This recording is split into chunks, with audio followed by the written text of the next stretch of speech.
Le fruit de l'esprit, c'est un fruit avec avec des tranches, des portions. Donc, la quatrième tranche, la patience. On a l'impression que la patience, c'est seulement supporter, la patience d'attendre un cadeau, la patience d'attendre son permis de conduire, la patience face à quelqu'un qui est difficile. Seigneur, donne-moi de la patience pour pouvoir supporter.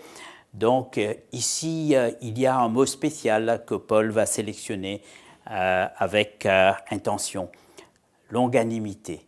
C'est un mot qu'on ne prononce pas souvent, la longanimité. C'est simplement, en utilisant le mot grec, makros, c'est long, et thumos, humeur, disposition. Longue disposition pour pouvoir supporter.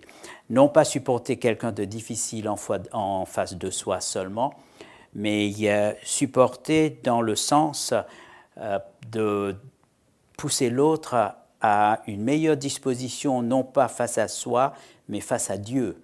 Et c'est important parce que c'est le fruit de l'esprit. Cela nous a été donné dans ce but. Et pour comprendre la longanimité de Galates 5, il faut comprendre la longanimité de Dieu qui exerce sa patience comme Pierre nous l'explique fort bien dans sa lettre, dans sa deuxième lettre, où il est dit que Dieu n'use pas de patience, il ne voulait pas que les gens périssent, mais il voulait que tous arrivent à la repentance.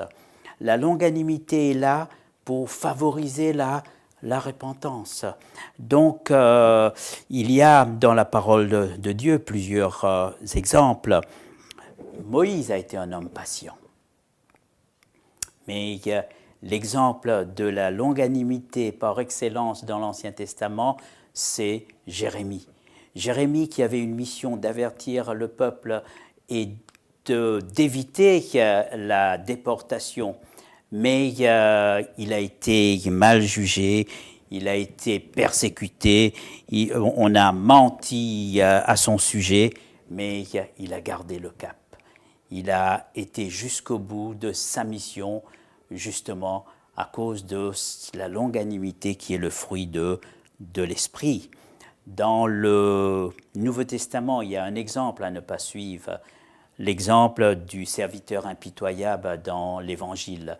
Il a reçu la miséricorde, le pardon, et après, il n'exerce pas ce même pardon. C'est dans ce sens que Pierre nous dit de prendre l'exemple de Paul. Et Paul a beaucoup à nous dire sur ce sujet.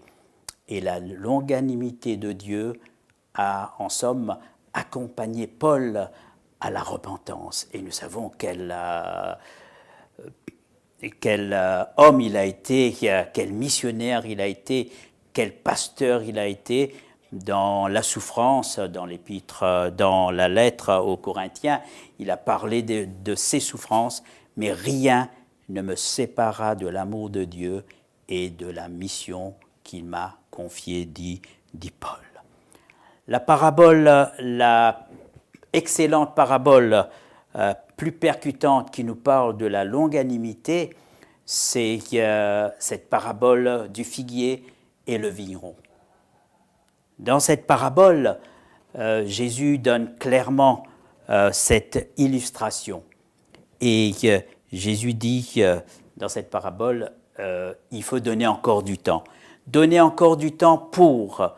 Mais après, dans Luc 13, il est bien de voir le texte, Luc 13, parce que c'est important de voir ce qu'il est dit dans le texte ici. Luc 13 au verset 8, « Le vigneron lui répondit, « Seigneur, laisse-le encore cette année, je creuserai tout autour et j'y mettrai du fumier. Peut-être, à l'avenir, donnera-t-il du fruit. Sinon, tu le couperas.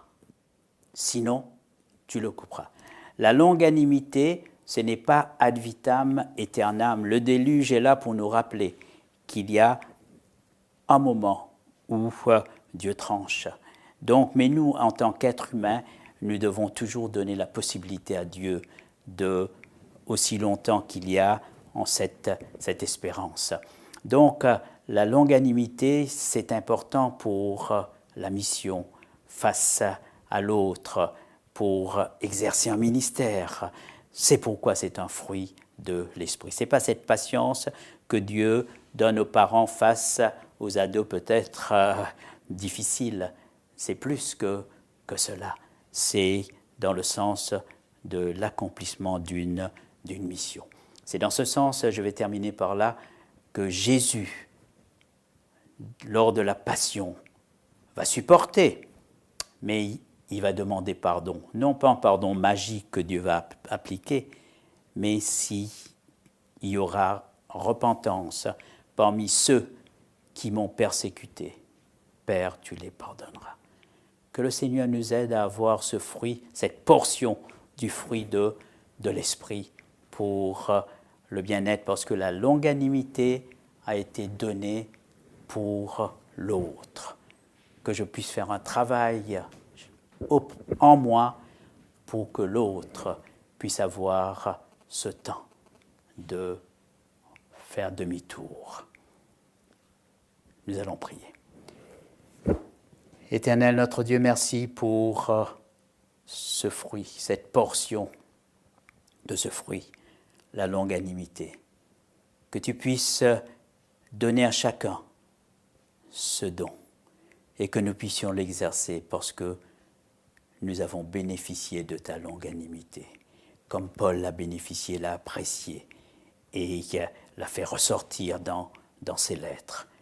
Que nous puissions, nous aussi, des bénéficiaires de cette longanimité, exercer cette patience, autre que seulement supporter la souffrance, mais nous comporter d'une telle manière pour donner toujours à l'autre la possibilité du salut. Au nom de Jésus. Amen.